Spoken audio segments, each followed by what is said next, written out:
Mereka masuk melalui pintu belakang yang tak terkunci. Nimas meletakkan belanjaannya di atas meja dapur. "Mbah, Mbah," panggil Nimas. Namun tak terdengar jawaban dari Mbah Alit.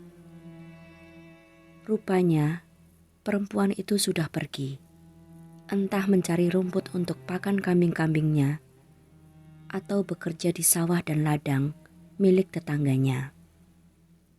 Nimas tahu hal itu saat melihat sapit dan keranjang bambu yang sudah disiapkan Mbah Alit di dekat pintu dapur, kini tak ada lagi.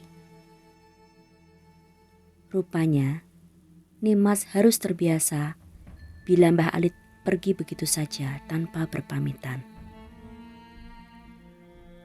Perempuan itu kan tunawicara. Lagi pula, mungkin saja ia tak bisa baca tulis, hingga tak mungkin meninggalkan secarik pesan untuk Nimas. Nimas memberikan makanan ringan dan meminta Ajeng dan Kina untuk bermain sendiri. Ia ingin membersihkan rumah itu, terutama di gudang yang pengap. Masih pukul 9. Ia masih punya cukup waktu sebelum menyiapkan makan siang. Nimas memeriksa ponselnya. Kalau-kalau Prasojo menelpon atau meninggalkan pesan. Dan benar saja, ada sebuah pesan yang datang dari sang suami.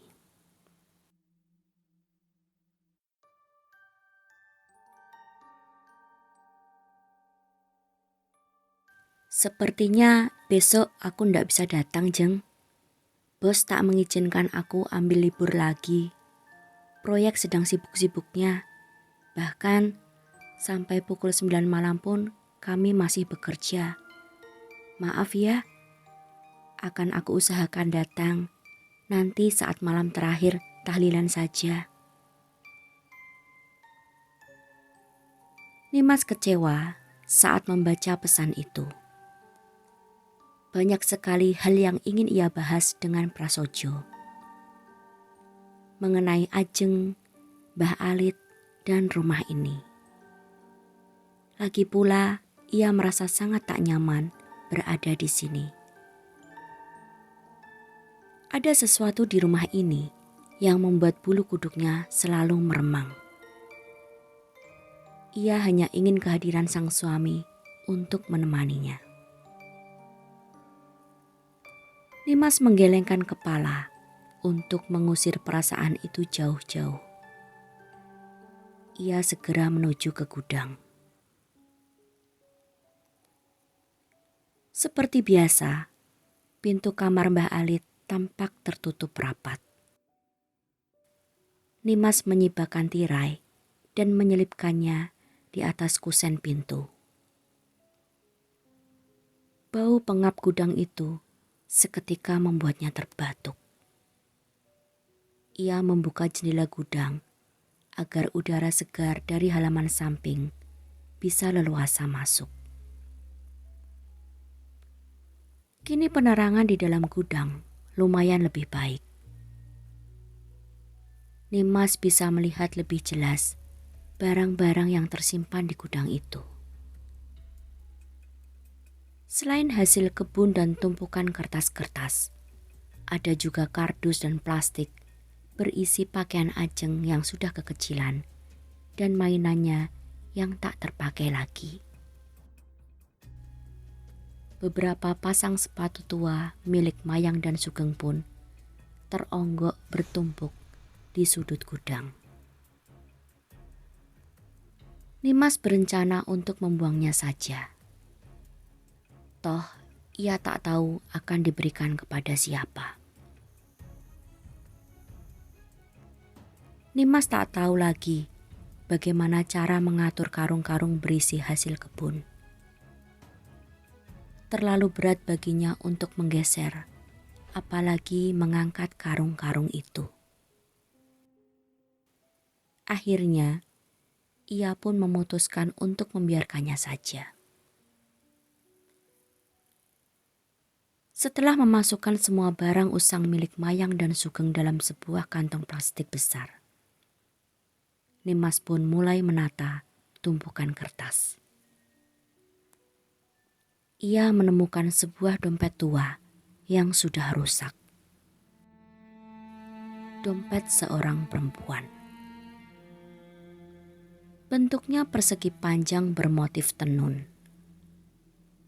Sayang sekali, di beberapa bagiannya sudah berlubang. Pelapis dalamnya sudah terkoyak dan resletingnya pun sudah hilang. Nimas ingin menyatukannya dengan barang-barang yang akan dibuangnya. Namun, sesuatu di dalam dompet itu membuatnya penasaran.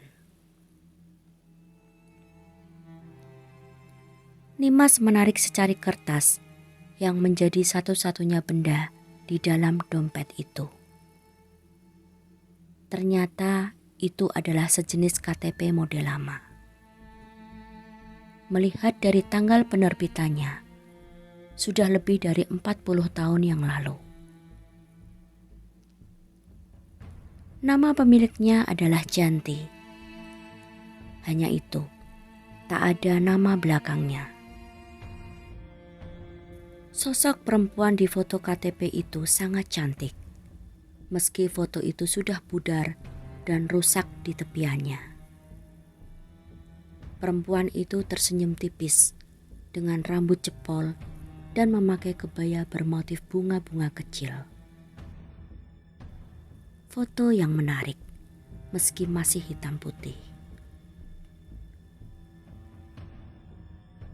Hati Nimas bertanya-tanya, siapakah Janti? Benarkah namanya Janti atau Yanti? Secara di zaman itu mungkin saja penulisan huruf Y masih menggunakan huruf J sesuai ejaan lama.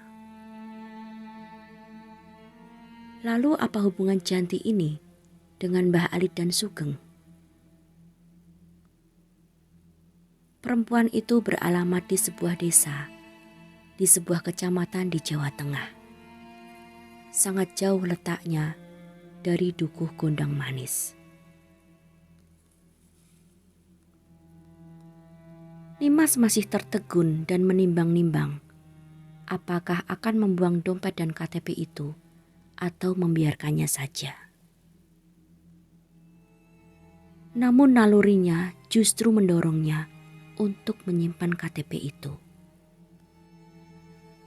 Tanpa berpikir, Nimas menyelipkan KTP itu di saku celananya dan melemparkan dompet rusak itu ke kantong plastik yang akan dibuangnya nanti. Ia pun kembali sibuk menyapu gudang. "Bule, Bule!" panggil Ajeng, disusul langkah kecilnya dan Kina yang berlari menuju ke dalam gudang. "Ya, jangan lari-larian nak, nanti jatuh," ujar Nimas.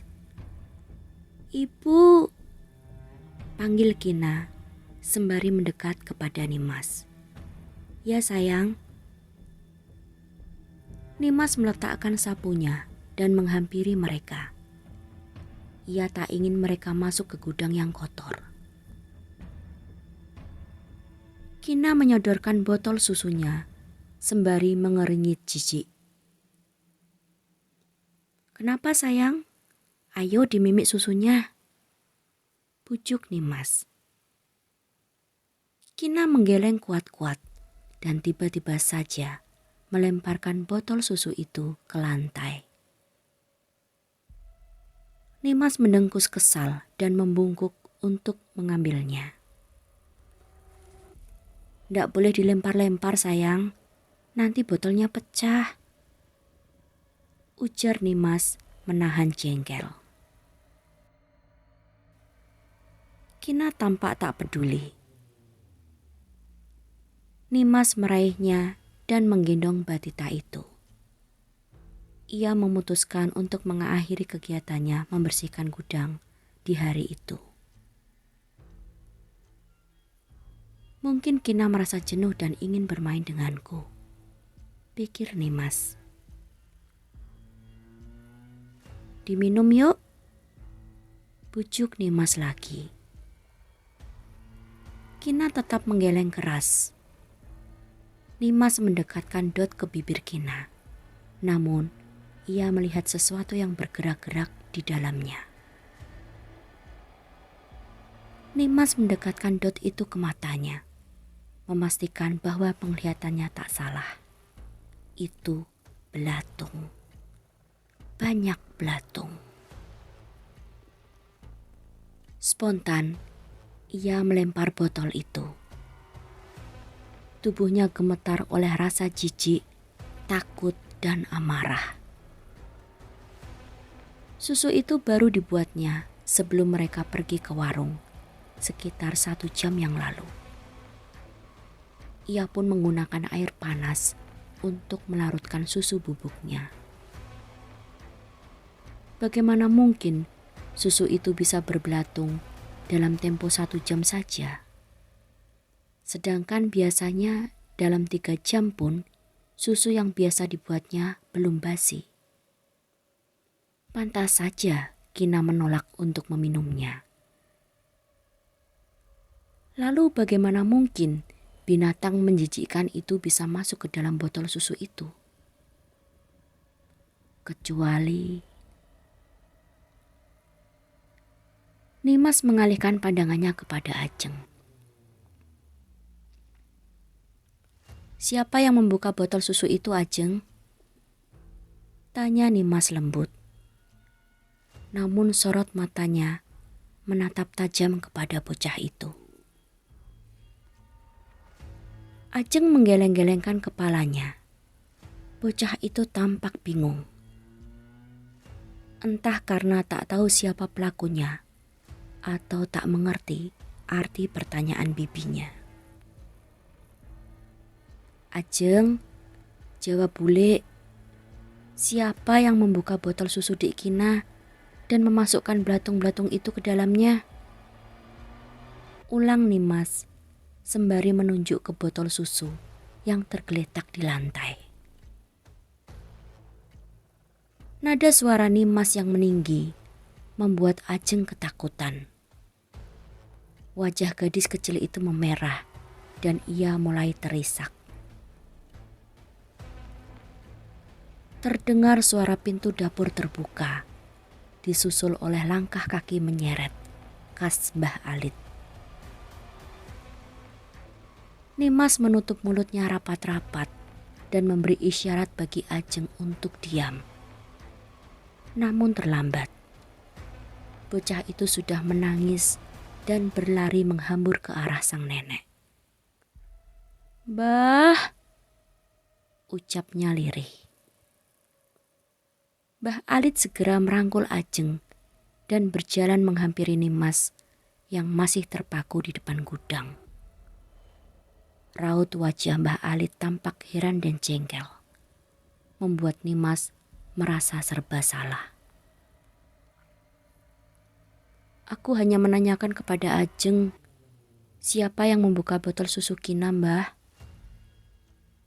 ujar Nimas pelan. Tampaknya Mbah Alit tak mengerti apa maksud Nimas. Nimas pun membungkuk dan mengambil botol susu itu dari lantai. Ia mengangsurkan botol susu itu di hadapan Mbah Alit agar perempuan itu bisa melihat isinya sendiri. Nimas sengaja tak mau melihat isi botol itu lagi. Ia masih merasa sangat jijik. "Susu yang baru kubuat beberapa saat lalu sudah berbelatung. Itu aneh, Mbah. Biasanya meski seharian basi pun ndak pernah ada belatung di dalam susu. Apalagi ini yang baru 1 jam." Mbah Alit mendekatkan wajahnya ke botol susu. Namun Ia tak bereaksi berlebihan. Perempuan itu mundur lagi. Kali ini ia menatap Nimas dengan tajam. "Bah, lihat binatang itu masih hidup kan?" tanya Nimas. Bah Alit menggeleng pelan. Nimas pun menjadi kesal. Ia bertekad hendak menuang susu itu ke atas piring, agar perempuan sepuh itu bisa melihat binatang menjijikkan itu. Namun saat ia memandang isi botol, Nimas terkejut. Susu itu tampak bersih seperti biasanya. Tak ada benda apapun di dalamnya, termasuk belatung. Penasaran, bergegas Nimas menuju ke dapur dan menyambar sebuah baskom plastik di atas meja. Mbah Alit dan Ajeng berjalan mengekorinya. Nimas menuang susu itu hingga tuntas. Namun tak ada apapun di dalamnya, kecuali cairan berwarna putih itu. Tak ada seekor pun belatung. Ia pun tergagap, tak tahu harus berkata apa. Nimas memandang Mbah Alit dengan gugup. "Tapi tadi ada belatungnya, Mbah. Sungguh," ujarnya, berusaha meyakinkan Mbah Alit.